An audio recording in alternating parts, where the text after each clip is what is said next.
สวัสดีครับอยู่กับช่องหมกโตซูโม่นะครับคลิปนี้พามาดูรถไถจอห์นเดียร์ครับจอห์นเดียร์45แรงคันหนึ่งครับแล้วก็จอห์นเดียร์5055E น่าจะ55แรงนะครับนี่อันนี้ทำงานคู่ครับอยากใช้จอห์นเดียร์2คันนะครับ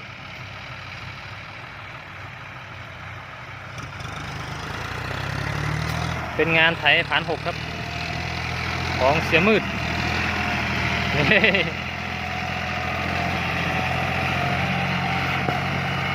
โอ้ฝุ่นครับ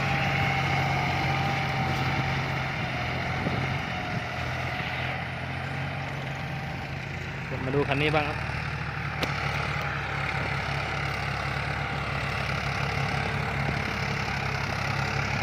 55แรงกับ45แรงครับ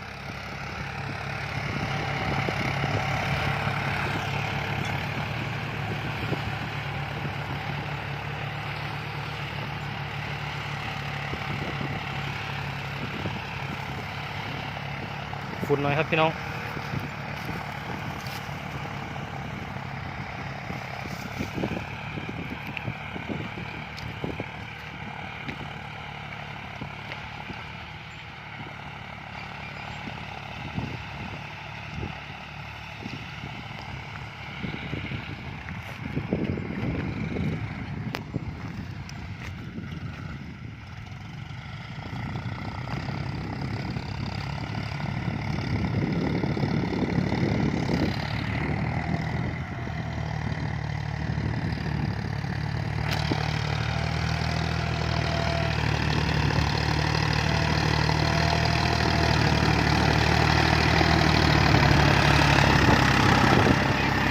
เกียร์สี่อ๋อใส่เกียร์4ครับนี่ปิ้งโปรเลยครับแรงดีครับ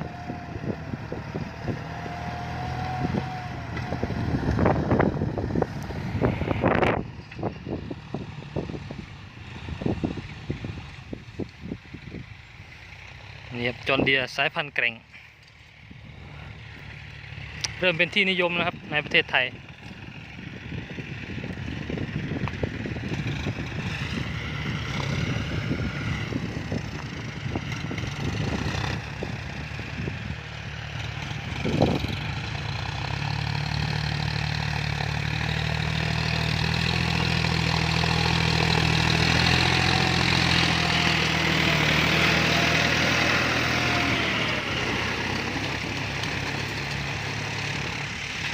ตรงนี้เป็นโพนครับ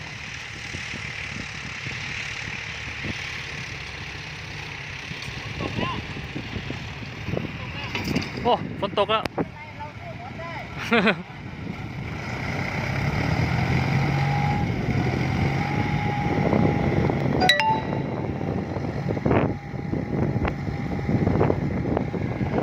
ไปดูคันนี้หน่อยครับ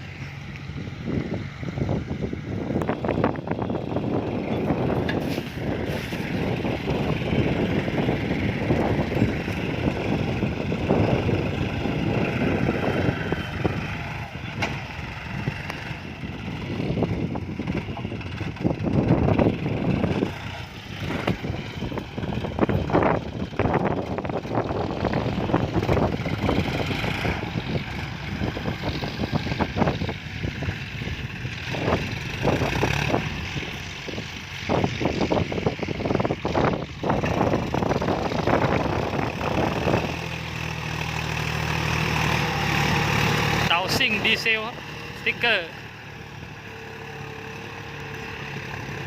ร์ทีมงานครับ นี่ครับ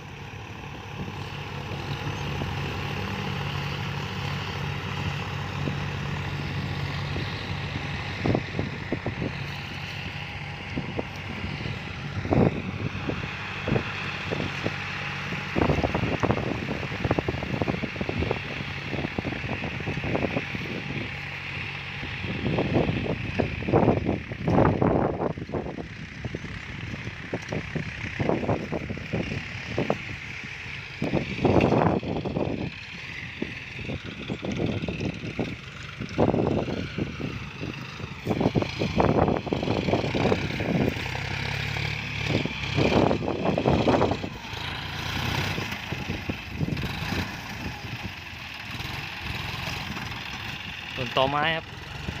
ต่อต้นยางครับตรงนี้โละต้นยางออกนี่ครับ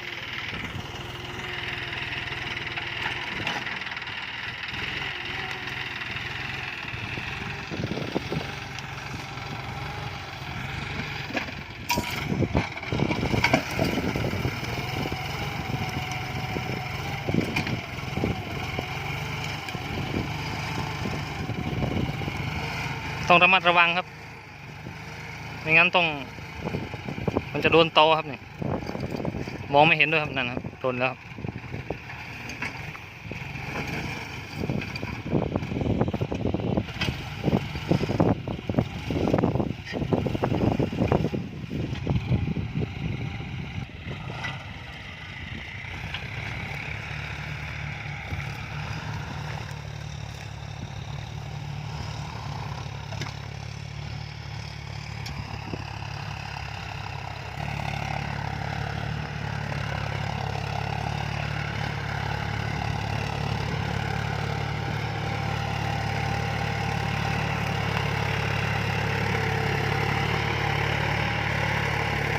แรงดีมากเลยครับจอนเดียร์นี่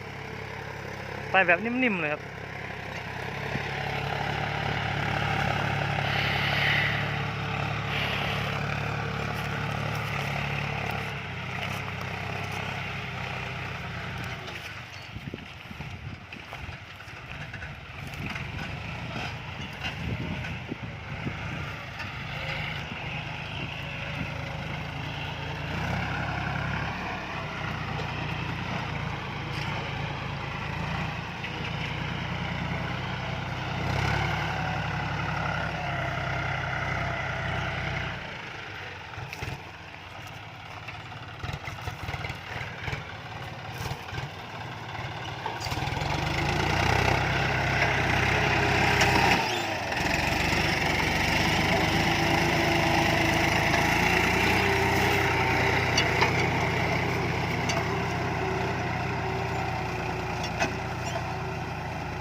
นี่มาดูคันนี้ครับโดนตอเยอะมากเลยครับนี่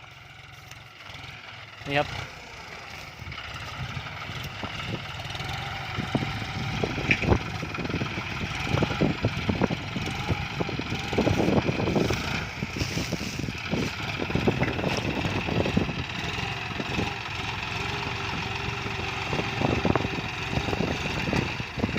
นี่ถ้าคนไม่รู้จังหวะก็รถก็อาจจะพังได้นะครับ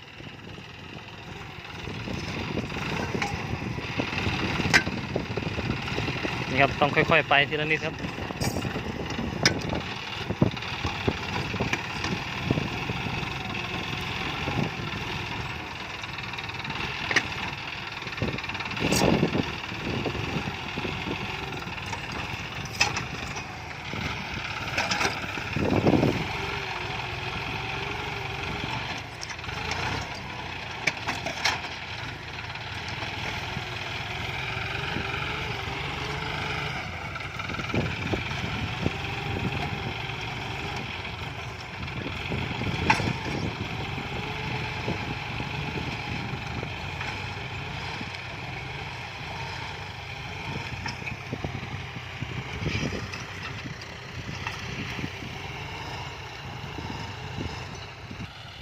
โอ้ต่อเยอะเกินครับโชเฟอร์เกาหัวเลยครับนี่นี่ครับเป็นตอเกาครับน่าจะไม่ใช่แมคโครขุดออกนั่นนี่น่าจะปล่อยให้มันเน่าเองนี่ครับ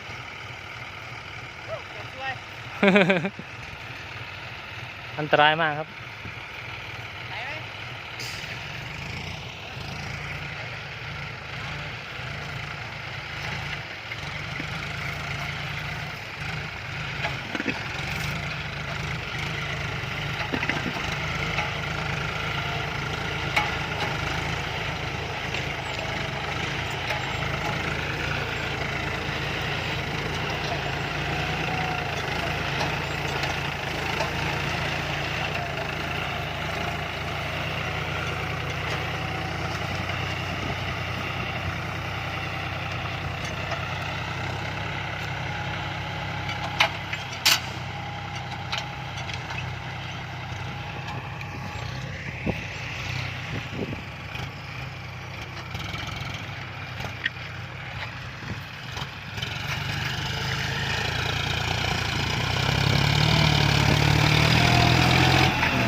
กียร์มืดใช้เกียร์ 4เลยนะครับนี่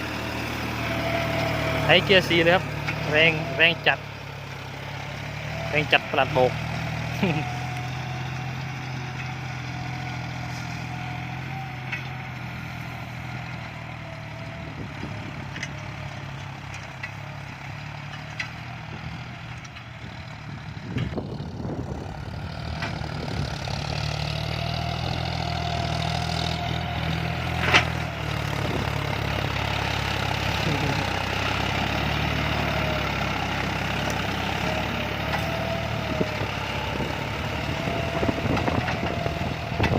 โอเคครับคลิปนี้ก็ขอจบคลิปเพียงเท่านี้นะครับก็กดติดตามกดไลค์กดแชร์ให้ผมต่อสโมด้วยนะครับเจอกันใหม่คลิปหน้าครับสวัสดีครับ